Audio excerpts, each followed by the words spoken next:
1960s is remembered for a lot of things.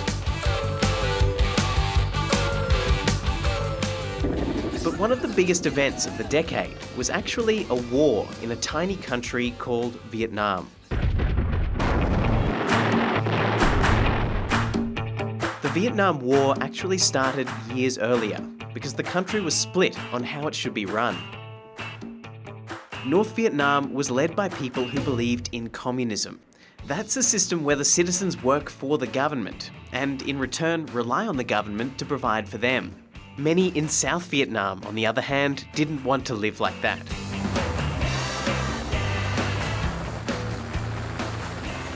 Pretty soon, other countries became involved in this war between the North and the South.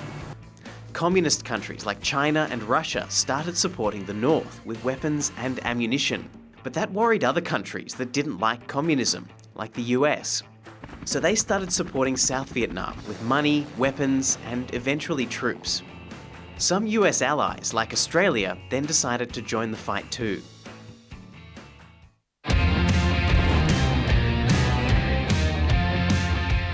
Throughout the war, almost 60,000 Australians served in Vietnam. But not all of them volunteered.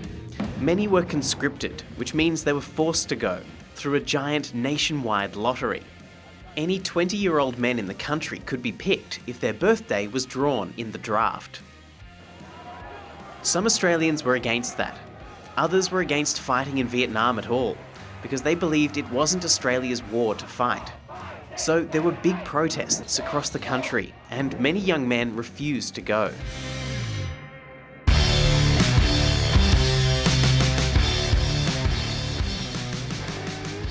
Those Aussies who did go faced incredibly difficult conditions.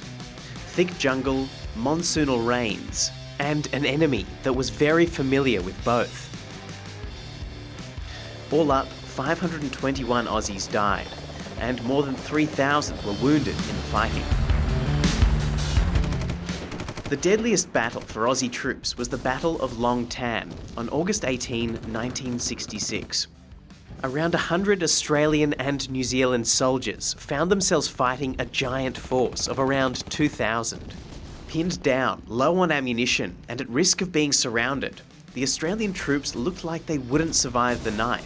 But they did, holding off the enemy until reinforcements arrived. The war in Vietnam dragged on for many years after the events of Long Tan. And when it did finally end, it wasn't because Australia had won. In the early 70s, the US and Australia decided to pull out as public opinion turned against the war. And by 1975, the North had claimed victory over the South. We're going home, we're happy! Afterwards, many Australian troops returned home to criticism from those who opposed the war.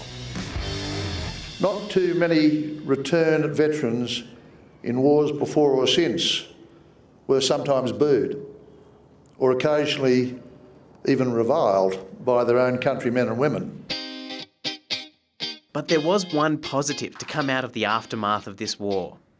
Tens of thousands of Vietnamese people fled here to escape the North's rule and were taken in as refugees.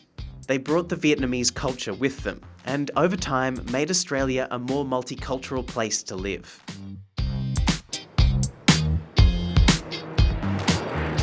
Today, memories of the Vietnam War are still very raw for those who took part. That's thought to be one of the reasons why the Vietnamese government cancelled commemorations for the 50th anniversary of Long Tan at the last minute, disappointing more than 1,000 Aussie veterans who had travelled there for the day. But that didn't stop them from coming together to quietly remember what happened at Long Tan 50 years ago. And to reflect on how both countries have changed since.